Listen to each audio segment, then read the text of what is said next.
Isotopes, तो isotopes की definition हम पहले भी पढ़ चुके हैं, दोबारा पढ़ेंगे। आइसोटोप्स क्या होती है? These are the atoms of same elements which have same atomic number but different mass number. Isotopes हम किसको कहते हैं? दीज आर द एटम्स, ये एटम होती हैं ऑफ सेम एलिमेंट्स, उसमें सेम एलिमेंट्स होंगे। आइसोटोप्स में सेम एलिमेंट्स के सेम एटॉमिक नंबर होंगे बट डिफरेंट मास नंबर होंगे, तो इसको हम आइसोटोप्स कहेंगे। यानी सेम एलिमेंट्स होंगे, सेम एलिमेंट्स के अगर सेम एटॉमिक नंबर है और उसकी मास नंबर डिफरेंट है तो इसको हम आइसोटोप्स कहेंगे। आइसोबार में इसी तरह नहीं है, आइसोबार में डिफरेंट एलिमेंट्स की यानी डिफरेंट एटॉमिक नंबर होंगे और मास नंबर क्या होंगे? सेम होंगे। वो आइसोबार में हम पढ़ेंगे। आप आइसोटोप्स पढ़ते हैं तो आइसोटोप्स में यानी एटम सेम होगा, एटम एक एटम्स होगा, सेम एलिमेंट्स के सेम एटॉमिक नंबर होंगे बट मास नंबर क्या होगा? डिफरेंट होगा।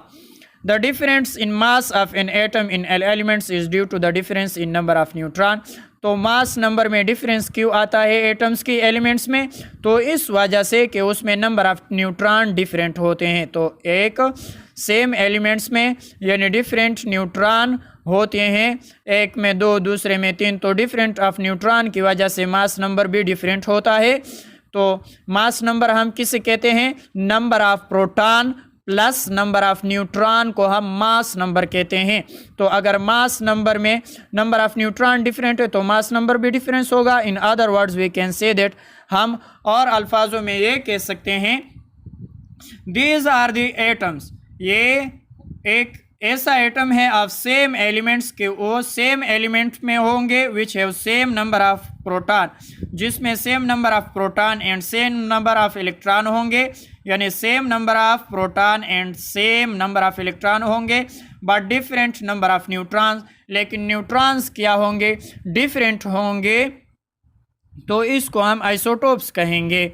Isotopes have the same chemical properties, isotopes की जो केमिकल प्रॉपर्टीज होंगे वो सब एलिमेंट्स के सेम होंगे बट डिफरेंट फिजिकल प्रॉपर्टीज़, लेकिन फिजिकल प्रॉपर्टीज़ क्या होंगे? डिफरेंट होंगे।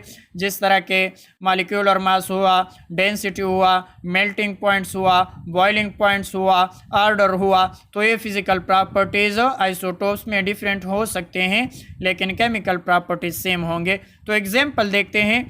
सबसे पहला हाइड्रोजन आइसोटोप्स पढ़ेंगे। हाइड्रोजन के कितने आइसोटोप्स है? 3। हाइड्रोजन के 3 आइसोटोप्स है वो हम देखेंगे। Hydrogen has 3 isotopes, there are protium, deuterium and tritium. Protium में इज द ऑर्डिनरी हाइड्रोजन, यानी प्रोटियम को हम ऑर्डिनरी हाइड्रोजन भी कह सकते हैं। It is the most abundant isotopes, ये मोस्ट एब्डोमिनेंट आइसोटोप्स है यानी सबसे ज़्यादा पाया जाता है। 99.985% मौजूद है एटमॉस्फेयर में ऑफ हाइड्रोजन। ड्यूटियम कम मिकदार में होती है, इज अबाउट 0.015% होता है ड्यूटियम।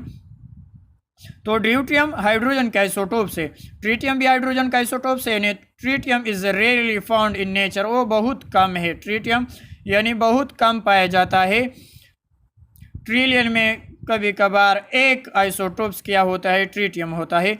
ऑल द आइसोटोप्स है 1 प्रोटॉन, तमाम आइसोटोप्स में कितने प्रोटॉन होंगे? 1 प्रोटॉन होंगे इन दियर न्यूक्लियाई, जो न्यूक्लियस में मौजूद होता है प्रोटॉन, यानी 1 प्रोटॉन होगा and 1 electron in the orbit, in their orbit, और 1 इलेक्ट्रॉन होगा ऑर्बिट में। तो ऑल आइसोटोप्स जो है हाइड्रोजन के, उनमें 1 प्रोटॉन होगा जो न्यूक्लियस में है और 1 इलेक्ट्रॉन होगा जो ऑर्बिट में मौजूद है। सिर्फ नंबर ऑफ न्यूट्रॉन्स डिफरेंस होंगे। The difference lie in the number of neutrons, वो कहते हैं कि सिर्फ न्यूट्रॉनों में डिफरेंस है। प्रोटॉन और इलेक्ट्रॉन यानी सेम होंगे तीनों आइसोटोप्स में। The number of neutron in protium, तो नंबर ऑफ न्यूट्रॉन प्रोटियम में कितने हैं? 0, यानी प्रोटियम में 1 न्यूट्रॉन भी नहीं है, प्रोटियम में 1 न्यूट्रॉन भी नहीं है। ड्यूटियम में सिर्फ 1 न्यूट्रॉन है और ट्रीटियम में 2 न्यूट्रॉन है जो न्यूक्लियस में मौजूद होती है। The chemical properties of isotopes are same, तो हम पहले भी पढ़ चुके हैं कि केमिकल प्रॉपर्टीज आइसोटोप्स के सेम होंगे due to the same number of valence electron. किसकी वजह से? Same number of valence electron की वजह से उसकी जो केमिकल प्रॉपर्टीज होती है वो क्या होंगे, सेम होंगे। But there is the different physical properties, लेकिन उसकी फिजिकल प्रॉपर्टीज क्या होंगे, डिफरेंट होंगे, like density, melting points and boiling points etc वगैरह वगैरह। आइसोटोप्स ऑफ हाइड्रोजन को देख ले ग्राफ में, तो ये प्रोटियम का ग्राफ है, इसमें सिर्फ एक प्रोटॉन है, एक इलेक्ट्रॉन है, तो एटॉमिक नंबर भी एक है, मास नंबर भी एक है, नंबर ऑफ न्यूट्रॉन नहीं है। प्रोटियम में नंबर ऑफ न्यूट्रॉन 0 है, यानी प्रोटियम में न्यूट्रॉन नहीं है। और ये आइसोटोप्स एबडामिनेंट यानी आइसोटोप एबडामिनेंस परसेंटेज कितना है, 99.985% मौजूद है एटमॉस्फेयर में। ये सबसे ज़्यादा पाया जाता है प्रोटियम। ड्यूटियम में एक प्रोटॉन होता है, एक न्यूट्रॉन होता है और एक इलेक्ट्रॉन होता है। तो यानी ड्यूटियम की मास नंबर 2 होगा, क्योंकि मास नंबर हम प्रोटॉन जमा न्यूट्रॉन होते हैं मास नंबर, तो मास नंबर 2 होगा और एटॉमिक नंबर 1 होगा। तो हम इसको यानी ड्यूटियम को डी से भी जाहिर कर सकते हैं, ड्यूटियम को हम डी से भी जाहिर कर सकते हैं और इस तरह भी लिख सकते हैं, H की मास नंबर 2 होगा और एटॉमिक नंबर 1। तो इसमें एक न्यूट्रॉन है ड्यूटियम में, तो ये कितना है एटमॉस्फेयर में आइसोटोप्स एबडामिनेंस परसेंटेज 0.01%, 15%। ट्रीटियम में 2 न्यूट्रॉन होंगे, एक प्रोटॉन होगा और एक इलेक्ट्रॉन। तो हम मास नंबर किसको कहते हैं, नंबर ऑफ न्यूट्रॉन जमा नंबर ऑफ प्रोटॉन। तो नंबर ऑफ न्यूट्रॉन 2 है, प्रोटॉन 1, तो 3 हो गए। तो मास नंबर कितना आएगा हाइड्रोजन की, 3 और एटॉमिक नंबर 1, क्योंकि उसमें एक प्रोटॉन है और एक इलेक्ट्रॉन। तो यानी एटॉमिक नंबर हम किसे कहते हैं, नंबर ऑफ इलेक्ट्रॉन और नंबर ऑफ प्रोटॉन, या प्रोटॉनों की तादाद या इलेक्ट्रॉनों की तादाद। तो इलेक्ट्रॉन या प्रोटॉन कितने हैं, 1 है। और इसको हम T से भी जाहिर करेंगे, ड्यूटियम को D से जाहिर करेंगे, ट्रीटियम को T से जाहिर करेंगे। इसमें कितने न्यूट्रॉन हुए, 2, तो 2 न्यूट्रॉन है। वेरी रियर आइसोटोप्स, ये क्या है, वेरी रियर आइसोटोप्स, यानी ट्रिलियन में कोई एक होगा। इसके बाद फिजिकल प्रॉपर्टीज पढ़ेंगे H2O एंड ड्यूटियम। और ट्रीटियम की इसलिए नहीं पढ़ते कि वो वेरी रियर आइसोटोप से वो बहुत कम पाया जाता है, तो हम सिर्फ यानी प्रोटियम और ड्यूटियम को पढ़ेंगे। तो मैंने पहले भी बता दिया कि ड्यूटियम की जगह हम D को भी लिख सकते हैं, ड्यूटियम की जगह यानी हम D और ट्रीटियम की जगह हम T लगाएंगे, तो हमने ड्यूटियम की जगह D लगा दिया है और प्रोटियम को H2O लगाएंगे। तो molecular mass atomic mass unit में कितना है, H2O की यानी प्रोटियम की 18.02 है और ड्यूटियम की कितना है, 20.03 है। तो मॉलिक्यूलर मास क्यों ज़्यादा हुए, क्योंकि उसमें नंबर ऑफ न्यूट्रॉन ज़्यादा है। ड्यूटियम में एक न्यूट्रॉन पाया जाता है और प्रोटियम में न्यूट्रॉन नहीं है, तो मॉलिक्यूलर मास भी ड्यूटियम की ज़्यादा होगी। डेंसिटी भी इस तरह होगी, प्रोटियम में यानी 1 होगा और ड्यूटियम में 1.105 होगा डेंसिटी ग्राम पर सेंटीमीटर क्यूब।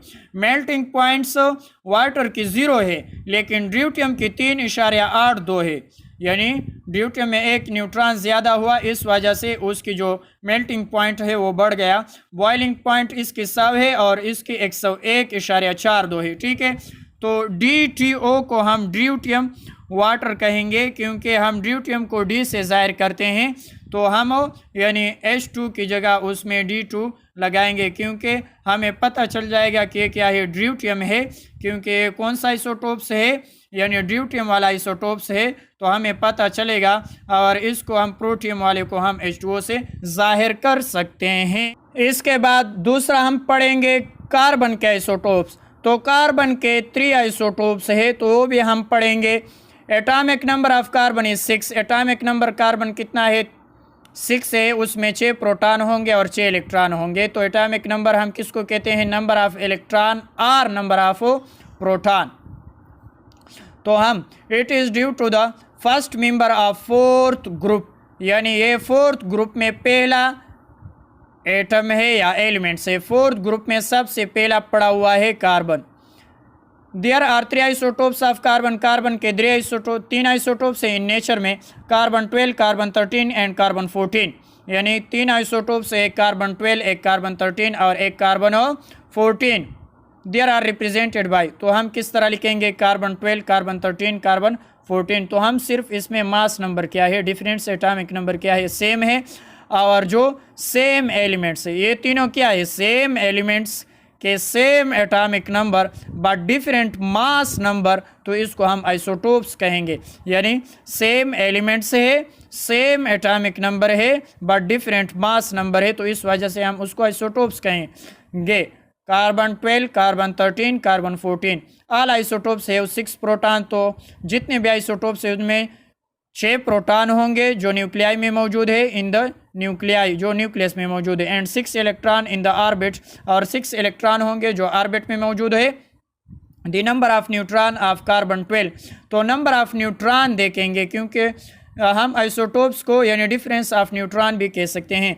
तो नंबर ऑफ न्यूट्रॉन कार्बन 12 में कितने हैं, 6 है, और कार्बन 13 में नंबर ऑफ न्यूट्रॉन कितने हैं, 7 है, और कार्बन 14 में नंबर ऑफ न्यूट्रॉन कितने हैं, 8 है इन देयर न्यूक्लियस में। तो आप फिगर में देख सकते हैं।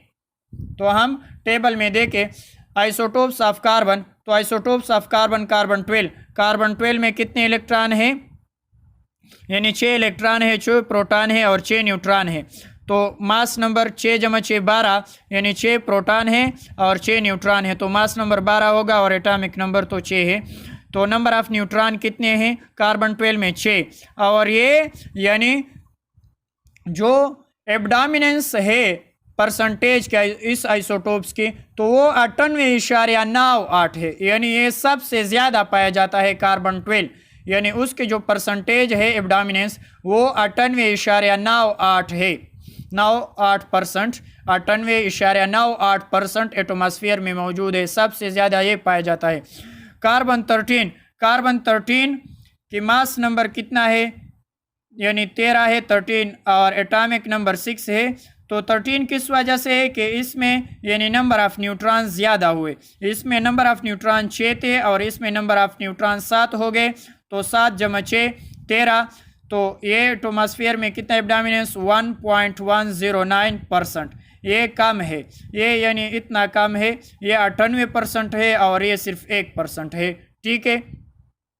तो ये कार्बन 13 का आइसोटोप्स हुआ। कार्बन 14 में कितने न्यूट्रॉन्स है, 8, और प्रोटॉन कितने हैं, 6, तो 8 × 6 14, तो 8 × 6 14 हो गए, तो मास नंबर 14 है, तो इसको हम कार्बन 14 भी कह सकते हैं, कार्बन 14 का आइसोटोप्स। तो ये 1 पार्ट्स पर ट्रिलियन होगा, यानी ट्रिलियनों में सिर्फ 1 पार्ट्स कार्बन 14 का आइसोटोप्स हो सकता है, यानी ट्रिलियन के पार्ट्स में सिर्फ 1 पार्ट्स कार्बन का 14 वाला आइसोटोप्स हो सकता है। आइसोटोप्स ऑफ क्लोरीन, इसके बाद तीसरे नंबर पर हम क्लोरीन के आइसोटोप्स पढ़ेंगे। तो क्लोरीन के आइसोटोप्स हमने यानी पहला चैप्टर है इस 9th क्लास की, उसको हमने पढ़ा है। यानी क्लोरीन के 2 आइसोटोप्स है। एटॉमिक नंबर ऑफ क्लोरीन 17 है, ये सेकंड मेंबर है 7th ग्रुप की। 7th ग्रुप में ये सेकंड, पहला क्या है फ्लोरीन है, दूसरा क्या है क्लोरीन है 7th ग्रुप में। देयर आर 2 आइसोटोप्स, इसके 2 आइसोटोप्स है क्लोरीन के नेचर में, क्लोरीन 35 और क्लोरीन 37। तो chlorine 35, the abundance of chlorine 35 75.53% है, यानी क्लोरीन 35 कितना मौजूद है 75%, और क्लोरीन 37 24.47% मौजूद है। तो इस पर हम एग्जाम्पल भी पढ़ चुके हैं पहले, जो पहला यूनिट है इस 9th क्लास की। तो 35 वाला 75% है और 37 वाला यानी 25% तकरीबन in nature. They are represented by chlorine 35 और chlorine 37। Both isotopes have 7 proton in their nuclei. तो हम बार बार पढ़ चुके हैं कि आइसोटोप्स किसे कहते हैं, सेम एलिमेंट्स की सेम एटॉमिक नंबर इस दोनों के सेम है, बट डिफरेंट मास नंबर को हम आइसोटोप्स कहेंगे। तो इसकी मास नंबर डिफरेंट है, तो इस वजह से हम इसको आइसोटोप्स कहेंगे। बोथ आइसोटोप्स है 7 प्रोटॉन, तो दोनों में 7 प्रोटॉन्स होंगे इन द न्यूक्लियाई, जो न्यूक्लियाई में मौजूद होती है। प्रोटॉन कहाँ मौजूद होती है, न्यूक्लियस में, और इलेक्ट्रॉन कहाँ मौजूद है, इलेक्ट्रॉन यानी 17 इलेक्ट्रॉन इन द ऑर्बिट, और इलेक्ट्रॉन शेल या ऑर्बिट में मौजूद होती है। द नंबर ऑफ न्यूट्रॉन कहाँ मौजूद होती है, न्यूक्लियस में, न्यूट्रॉन भी न्यूक्लियस में मौजूद होती है और प्रोटॉन भी। तो number of neutron in chlorine कितने हैं, 35 वाले आइसोटोप्स में 18 न्यूट्रॉन है और 37 वाले आइसोटोप्स में 20 न्यूट्रॉन मौजूद है। तो हम शक्ल पर यानी टेबल में आप देख सकते हैं आइसोटोप्स ऑफ क्लोरीन को। तो ये नेम ऑफ आइसोटोप्स है क्लोरीन 35 और क्लोरीन 37, और ये उसकी स्ट्रक्चर है और ये उसकी सिंबल है और ये उसकी नंबर ऑफ न्यूट्रॉन्स बताते हैं और ये आइसोटोप्स एब्डोमिनेंट परसेंटेज बताते हैं। तो 35 वाला आइसोटोप्स में कितने न्यूट्रॉन मौजूद होती हैं? 18। तो 18 और 17 कितने हुए? 35। तो इसको हम क्लोरीन 35 वाला आइसोटोप्स कहते हैं। और ये एटमॉस्फेयर में कितना मौजूद है एब्डोमिनेंस? 75.3%।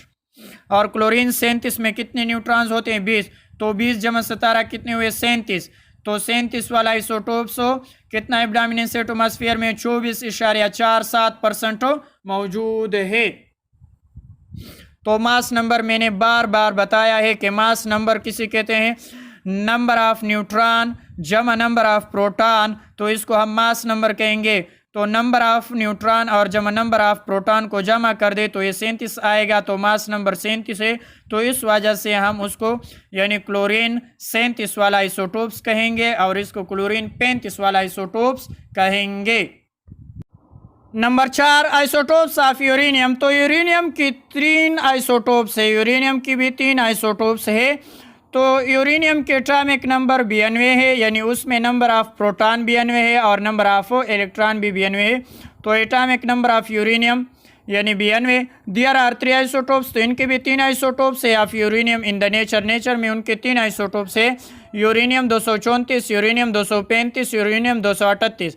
द एब्डोमिनेंस ऑफ यूरेनियम 234 कितना परसेंट है? 0.05% है।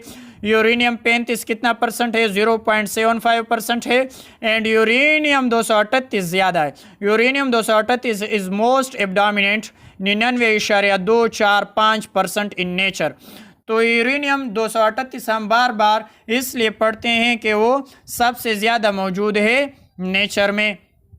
तो ये उन्होंने बता दी। यूरेनियम 34 यानी 234 वाला 0.05%, 35 वाला 0.75% और 238 वाला 99.245% नेचर में मौजूद होता है। There are represented by uranium 234, uranium 235 and uranium 238 isotopes हम पढ़ेंगे। All the isotopes have 92 protons. तमाम आइसोटोप्स में 92 प्रोटॉन होंगे इन दियर न्यूक्लियाई, जो न्यूक्लियस में मौजूद होती है प्रोटॉन, और 92 इलेक्ट्रॉन होती है जो ऑर्बिट में मौजूद होती है यानी शेल में। The number of neutron in uranium. तो हम नंबर ऑफ न्यूट्रॉन पढ़ेंगे। जो आइसोटोप्स होती है वो डिफरेंस नंबर ऑफ न्यूट्रॉन होती है। तो यानी नंबर ऑफ न्यूट्रॉन यूरेनियम 234 में 142 न्यूट्रॉन होती है, यूरेनियम 235 में 143 न्यूट्रॉन होती है और यूरेनियम 238 में 146 न्यूट्रॉन होती है। तो ये उनके टेबल है isotopes of uranium. Isotopes 234 uranium 234 वाला आइसोटोप्स, यूरेनियम 235 वाला आइसोटोप्स, यूरेनियम 238 वाला आइसोटोप्स। तो ये उसकी स्ट्रक्चर है, यानी प्रोटॉन 92 होंगे, न्यूट्रॉन 142 होंगे। तो प्रोटॉन 92 होंगे, न्यूट्रॉन 143 होंगे, प्रोटॉन 92 होंगे, न्यूट्रॉन 146 होंगे। तो उसकी मास नंबर यानी हम पढ़ेंगे। तो 234 यूरेनियम वाले आइसोटोप्स यानी 234 बनते हैं 92 जमा 142, तो मास नंबर 234 होगा और इसमें जो नंबर ऑफ न्यूट्रॉन्स है वो 142 है। और ये आइसोटोप्स एब्डोमिनेंस परसेंटेज कितना है नेचर में? 0.05% है। और यूरेनियम 235 में 143 न्यूट्रॉन होती है और ये एटमॉस्फेयर एब्डोमिनेंस इन नेचर 0.75% है। और यूरेनियम 238 जो 146 न्यूट्रॉन उसमें मौजूद होती है और ये एटमॉस्फेयर इन नेचर एब्डोमिनेंस कितना है? 99.245% मौजूद है। तो ये यूरेनियम के आइसोटोप्स है। तो यूरेनियम 238 सबसे ज़्यादा है नेचर में। तो इस वजह से हम बार बार यूरेनियम 238 पढ़ते हैं, यानी यूरेनियम 235 और यूरेनियम 234 नेचर में बहुत कम पाए जाते हैं। Society, technology and science. Estimation हम वक्त मालूम करने के लिए या उसकी उम्र मालूम करने के लिए कहते हैं एस्टिमेशन ऑफ द एज, यानी एज का एस्टिमेशन हम मालूम करते हैं किसके? प्लांट्स एंड एनिमल्स की remain bye the using amount of radioactive decay product, तो हम मेजर कर सकते हैं किसके अमाउंट, यानी उसके अमाउंट पर रेडिएक्टिव डिके प्रोडक्ट्स के ज़रिए इस कॉल्ड केमिकल, तो इसको हम केमिकल भी कहते हैं या कार्बन डेटिंग। तो केमिकल के ज़रिए हम प्लांट्स और एनिमल्स की जो एज है वो हम मालूम कर सकते हैं, यानी amount of radioactive decay products की वजह से, जो इसको हम केमिकल भी कह सकते हैं या कार्बन डेटिंग उसको हम कह सकते हैं। A more recent method involves the use of radioactive isotopes, तो सबसे ज़्यादा इस्तेमाल जाने वाला जो रेडिएक्टिव आइसोटोप्स है कार्बन 14 हम इस्तेमाल करते हैं। This method is used in the study of deep sea sedimentation, तो इसको हम इस्तेमाल कर सकते हैं यानी समंदर की गहराई के लिए कि कितना यानी सी सेडिमेंटेशन कितना डीप है। इस तरह हम डेट्स ऑफ वोल्केनिक के लिए भी हम इस्तेमाल करते हैं। डेट्स ऑफ वोल्केनिक किस को कहते हैं, यानी आतिशफिशा, वोल्केनिक आतिशफिशा को हम मालूम कर सकते हैं जो पहाड़ों से आग उगलता है, आतिशफिशा। एंड ग्लास एक्टिविटीज़, और इसी तरह जब बर्फ़ पड़ती है पहाड़ों पर तो उसको हम ग्लास एक्टिविटी, तो इसके लिए हम भी इस्तेमाल कर सकते हैं isotopes. The age of uranium containing material can be determined by the using the percentage of lead performed as a result of the disintegration of uranium. तो ये कहती हैं कि एज ऑफ यूरेनियम को अगर हम मटेरियल देखते हैं तो हम किस तरह डिटरमाइन करेंगे, मेजर करेंगे, तो परसेंटेज हम लीड परफॉर्म्ड करेंगे और इसके रिजल्ट में हम डिसइंटीग्रेशन ऑफ यूरेनियम को मालूम कर सकते हैं। इसके बाद हम यूजेज ऑफ आइसोटोप्स पढ़ेंगे। Isotopes are used in chemical, isotopes को हम केमिकल्स में भी इस्तेमाल कर सकते हैं, एग्रीकल्चर ज़राअत के लिए भी, एंड मेडिकल रिसर्च, और मेडिकल रिसर्च में भी इस्तेमाल करते हैं। फॉर डायग्नोजिंग, तशख़ीस के लिए, यानी मेडिकल रिसर्च में हम तशख़ीस के लिए भी इस्तेमाल कर सकते हैं। ट्रीटमेंट, और ट्रीटमेंट यानी दवाई ऑफ डिजीज़, बीमारियों की जो दवाई है उनके लिए भी इस्तेमाल कर सकते हैं। Isotopes of certain elements shows radioactive while other do not, यानी जो आइसोटोप्स एलिमेंट्स होती हैं वो क्या होती है, रेडिएक्टिव होती है। आइसोटोप्स के जो एलिमेंट्स होते हैं वो रेडिएक्टिव होते हैं और अदर रेडिएक्टिव भी नहीं हो सकते, जो आम पाए जाते हैं वो भी रेडिएक्टिव बाद अवकात नहीं होती। And while other do not, और कुछ नहीं भी हो सकते radioactive. Some uses of isotopes are given below, यानी हम दर्ज झेल पढ़ेंगे सम यूजेज आइसोटोप्स के जो गिवन बिलो में दिए हुए हैं। नंबर 1, आयोडीन 131 आइसोटोप्स जो है, आयोडीन 131 वाला आइसोटोप्स जो है हम कहाँ इस्तेमाल करते हैं, become concentrated in the thyroid glands and is used as a cure for the goitre. तो हम concentrated in the thyroid glands, thyroid glands आप जानते हैं, इसको हम थायराइड ग्लैंड कहते हैं, आप यानी इधर नेक में दे सकते हैं। जो आयोडीन 131 आइसोटोप्स हम इस्तेमाल करते हैं थायराइड ग्लैंड्स के लिए जब कंसनट्रेटेड होता है, and is used for the cure of guitar, और इसलिए हम जरासीम को मारने के लिए या जब हम ज़ख्मी हो जाए उन पर हम इस्तेमाल करते हैं कि वो ज़ख्म बढ़ न जाए, यानी उनको यानी बचाव के लिए भी हम यानी आयोडीन 131 इस्तेमाल कर सकते हैं। जब हम ज़ख्मी हो जाए तो उनके लिए भी हम आयोडीन 131 इस्तेमाल कर सकते हैं, और थायराइड ग्लैंड्स के लिए भी आयोडीन 131 इस्तेमाल करेंगे। आयोडीन 123 आइसोटोप्स कहाँ इस्तेमाल होती है, is use for the brain imaging, यानी जब हम आप सर में जो दिमाग होती है उनकी इमेज के लिए हम 123 आयोडीन आइसोटोप्स इस्तेमाल करेंगे। इस तरह ड्यूटियम, तो ड्यूटियम मैंने बता दिया आइसोटोप्स में जिसमें एक न्यूट्रॉन मौजूद होती है उसको हम ड्यूटियम कहती हैं। तो ड्यूटियम हाइड्रोजन का आइसोटोप्स है, तो ड्यूटियम। इसके बाद हैवी कार्बन जो 13 वाला आइसोटोप्स है, हैवी नाइट्रोजन जो 15 वाला आइसोटोप्स है, हैवी ऑक्सीजन जो 18 वाला आइसोटोप्स है, एंड हैवी आयोडीन जो 131 है, are being used as traces elements in the biochemical. तो ये हम इस्तेमाल कर सकते हैं जब बायोकेमिकल्स को हम यानी पहचानते हैं या उसको निकालते हैं या उसको पहचानने के लिए हम ये इस्तेमाल कर सकते हैं ये एलिमेंट्स। एंड फिजियोकेमिकल रिसर्च, और फिजियोकेमिकल रिसर्च के लिए भी इस्तेमाल करते हैं। To the traces path of elements, जब हम एलिमेंट्स को डिस्कवर करते हैं या उसको देखते हैं, टू द डिफेक्टिव और एब्स्ट्रक्टिव पार्ट्स, यानी वो ऐसे पार्ट्स को जो आधा हो या हमें आधा नज़र या हम मुकम्मल नहीं देख सकते, तो इस वजह से हम इनको इस्तेमाल कर सकते हैं। यानी ड्यूटियम को या कार्बन को या नाइट्रोजन या ऑक्सीजन या आयोडीन 131 वाले को हम इस्तेमाल कर सकते हैं कि हम एलिमेंट्स को दे के, यानी बायोकेमिकल्स, प्लांट्सों में, एनिमल्स में हम एलिमेंट्स अगर देखते हैं तो इनके ज़रिए हम देख सकते हैं आसानी के साथ। और इसी तरह अगर हम रिसर्च में देखते हैं एलिमेंट्स को तो उसके साथ हम आसानी के साथ हम उसको देख सकते हैं। तो ये ट्रीटमेंट ऑफ कैंसर के लिए इस्तेमाल होती है चोमोथेरेपी। और थायराइड ग्लैंड्स हमने पढ़ा है, 131 वाला आयोडीन जो है वो थायराइड ग्लैंड्स के लिए इस्तेमाल होती है।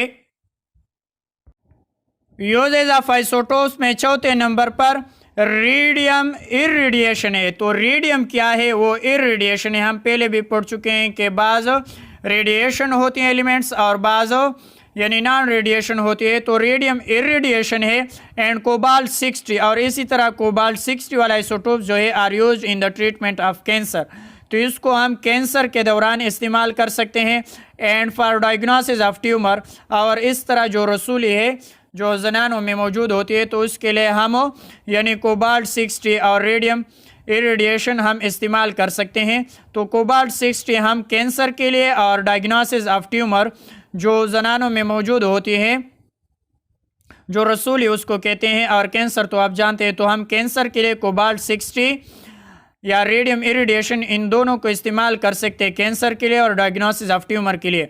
नंबर 5 सोडियम यानी 14 वाला are used in the identification of blood circulation problem in the patients. तो सोडियम 24 वाला आइसोटोप जो है वो हम ब्लड सर्कुलेशन प्रॉब्लम के लिए इस्तेमाल करते सकते हैं, यानी उस पेशेंट के लिए जिसमें ब्लड सर्कुलेशन प्रॉब्लम मौजूद हो।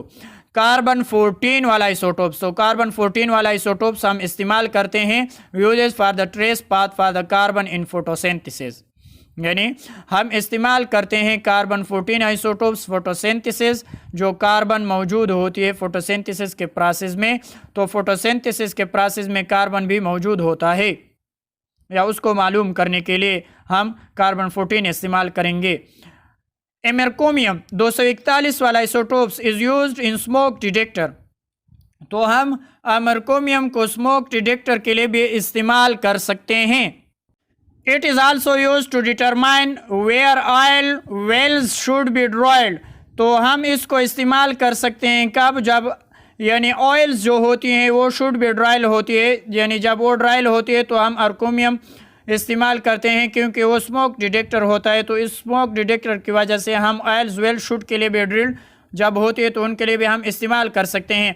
क्लोरोफिनियम 252 आइसोटोप्स जो है is use to measure moisture constant या content of soil in the road construction and in building construction. तो क्लोरोफिनियम जो है 252 वाला हम इस्तेमाल करते हैं मेजरिंग के लिए। मेजरिंग के लिए कौन से मेजर के लिए? मॉइस्चर कांस्टेंट के लिए, जो सैल में मौजूद होती है कि कितनी नमी ज़्यादा है कम है, तो उनके लिए भी हम इस्तेमाल कर सकते हैं। रोड कंस्ट्रक्शन के लिए भी हम इस्तेमाल कर सकते हैं और बिल्डिंग कंस्ट्रक्शन के लिए भी हम इसको इस्तेमाल कर सकते हैं। It is use to the inspect aeroplane language for hidden explosives या एक्सप्लोजियस। जब हम एरोप्लेन में इस्तेमाल कर सकते हैं, यानी अचानक ऐसा आग जल जाए या और कोई चीज़ यानी भड़क जाए तो इसको हम इस्तेमाल कर सकते हैं एरोप्लेन में। यानी सडन जब होती है एक चीज़ या हिडन एक्सप्लोजिव जब होती है तो उनके लिए हम एरोप्लेन में इस्तेमाल कर सकते हैं। तो एरोप्लेन में ये मौजूद होती है। क्रिप्टोन 85, तो krypton 85 is used electrical cloth washer to measure the dust and pollutant level. तो क्रिप्टोन के इस्तेमाल ये भी हैं, तो आप इसको याद कर ले। तो क्रिप्टोन 85 वाला जो है हम इलेक्ट्रिकल क्लॉथ की जो मशीन्स होती है उनमें जब हम कपड़े डालते हैं कि वो कितना गंदा है या साफ़ है, तो उसकी मेजरिंग के लिए हम यानी क्रिप्टोन 85 इस्तेमाल करेंगे और वो पॉल्यूटेंट्स बताएंगे कि इतने मिकदार में वो अब गंदे हैं और इतने साफ़ हो गए, तो उसकी मेजरिंग बता सकते हैं कि ये कपड़े अब गंदे हैं या साफ़ है। तो हम अपने आंखों से अगर नहीं देख सकते तो हम क्रिप्टोन 50 से इस्तेमाल करेंगे और कपड़ों को देखेंगे कि वो गंदे हैं या साफ़ हो गए। तो यानी इलेक्ट्रिकल क्लॉथ वॉशर में इस्तेमाल होती है कि वो कपड़े अब साफ हो गए या गंदे हैं। तो ये अब ग्राफ देख ले, कार्बन डेटिंग यानी कार्बन डेटिंग इस्तेमाल करेंगे जो कार्बन 14 है। तो इसमें हम इसको मालूम कर सकते हैं कि ये कितनी उम्र की है और कितनी एज है और कितना बड़ा है कितना कम है। तो हम इसके एज मालूम कर सकते हैं कार्बन 14 की वजह से। और स्मोक डिटेक्टर के लिए अमरकोमियम 241 हम इस्तेमाल करते हैं, तो आप ग्राफ में देख सकते हैं। और एग्रीकल्चर रिसर्च के लिए कार्बन 14 भी इस्तेमाल होती है। जब हम एग्रीकल्चर रिसर्च करते हैं, फोटोसिंथेसिस देखते हैं या और चीज़ देखते हैं, तो उनके लिए हम कार्बन 14 और बाज़ औक़ात फास्फोरस 32 भी इस्तेमाल हो सकती है। एग्रीकल्चर रिसर्च के लिए फास्फोरस 32 भी इस्तेमाल हो सकती है। तो ये यानी फिगर है डिफरेंट यूजेस ऑफ आइसोटोप्स की, तो आप देख सकते हैं। और चैप्टर के एमसीक्यूज के एक्सरसाइज में देख ले, the maximum number of electron in third energy level. Third energy level में कितने इलेक्ट्रॉन आ सकते हैं? तो 2n2 का फार्मूला इस्तेमाल करें तो थर्ड के n में 3 लगा देते, 3 3 9 और 9 दूने 18, तो यानी तीसरे शेल में 18 इलेक्ट्रॉन आ सकते हैं। Mass of an atom is mostly due to the, तो मास हम देखते हैं एटम में किसकी वजह से? न्यूक्लियस। तो न्यूक्लियस का जो मास है वो हम शुमार करते हैं एटम में। फिर तीसरे नंबर पर देखें, if Rutherford had used neutron instead to alpha particle it has creating experiment the neutron would be. तो न्यूट्रॉन डिफ्लेक्ट नहीं करते थे अल्फा रेस को, बिकॉज यानी न्यूट्रॉन पर कोई चार्ज नहीं होती। न्यूट्रॉन क्या होती है? चार्जलेस होती है। तो अल्फा पार्टिकल्स को इसलिए डिटेक्ट नहीं करते थे क्योंकि उस पर कोई चार्ज नहीं थी। चौथा, electron is the ground state does not, यानी इलेक्ट्रॉन अगर ग्राउंड स्टेट में है तो वो डज नॉट करेंगे, क्या नहीं करेंगे? रेडिएट एनर्जी, यानी वो एनर्जी को रेडिएट नहीं करेंगे। वो स्पिन करेंगे, रिवॉल्व करेंगे और रेस्ट इन द ऑर्बिट भी होंगे, लेकिन एनर्जी को रेडिएट नहीं करेंगे। विच स्टेटमेंट अबाउट X12 वाला एक Y14 वाला इज फॉल्स, जो फॉल्स है यानी गलत है। देयर आर आइसोटोप्स, ये भी ठीक है। दे आर सेम एलिमेंट्स, ये दोनों सेम एलिमेंट्स हो गए, ये भी ठीक है क्योंकि दोनों क्या है? कार्बन है। कार्बन 12 और कार्बन 14 वाला आइसोटोप्स उन्होंने लिया हुआ है। They have same number of electron, तो ये भी ठीक है क्योंकि उसके एटॉमिक नंबर क्या है? सेम है। They have same number of neutron, इसमें न्यूट्रॉन सेम नहीं है क्योंकि इसमें न्यूट्रॉन कितने हैं? 6 और इसमें न्यूट्रॉन कितने हैं? 8, तो सेम नहीं हो सकते। तो D option is the correct answer. ये उन्होंने बताया कि फॉल्स बता दे, तो हम डी को यानी टिक निशान लगा देंगे। The neutron particle, neutron particles क्या होती है? हैज़ ए सेम या has a mass equal to that of electron, तो ये कहती हैं कि मास इक्वल होगा इलेक्ट्रॉनों की, तो ये गलत है। Has a mass approximately equal to that of proton, ये कहती हैं कि न्यूट्रॉनों की जो मास है वो बराबर होगा प्रोटॉनों के साथ, यानी तकरीबन प्रोटॉनों की मास और न्यूट्रॉनों की मास तकरीबन बराबर होती है। तो B option is the correct answer. Isotopes of same elements have, isotopes क्या होती है? The same number of proton, उसमें सेम नंबर ऑफ प्रोटॉन होती है, तो A option is the correct answer. 8 number MCQs, 8 number MCQs में क्या बताते हैं? Which is one is the lightest, कौन सा सबसे हल्का है? तो इलेक्ट्रॉन सबसे हल्का है एटम में। The nucleus of an atom has all the following characteristics except that, जो एक्सेप्ट है तो यानी न्यूक्लियस पर पॉजिटिवली चार्ज है वो भी हो सकता है। इट इज़ वेरी डेंस, क्योंकि वो भारी होता है, तो ये भी करेक्ट है। Contain nearly all the atom mass, ये जो न्यूक्लियस होती है वो तमाम वो मास होती है एटम की, तो ये भी करेक्ट है। तो यानी एक्सेप्ट जो होती है contain nearly of an atom volume, क्योंकि न्यूक्लियस तो बहुत छोटा होता है तो वो एटम का वॉल्यूम शो नहीं करता, क्योंकि वॉल्यूम क्या होता है एटम का ज़्यादा खाली होता है, और 10 की ताकत -5 हिस्से कर दे तो क्या होती है? न्यूक्लियस होती है एटम की। तो एटम सबसे स्मॉल होती है तो वो एटम की वॉल्यूम नहीं हो सकती, तो D option is the correct answer. L shell में सब शेल कितने आते हैं? एस और पी आएंगे, क्योंकि यानी एस एक होगा एक पी होगा, तो उसको हम यानी एल शेल सब शेल कहेंगे, तो B option is the correct answer. ये चैप्टर अब कंप्लीट हो गया, स्ट्रक्चर ऑफ एन एटम की एमसीक्यूज भी हो गए और सारा चैप्टर मुकम्मल हो गया।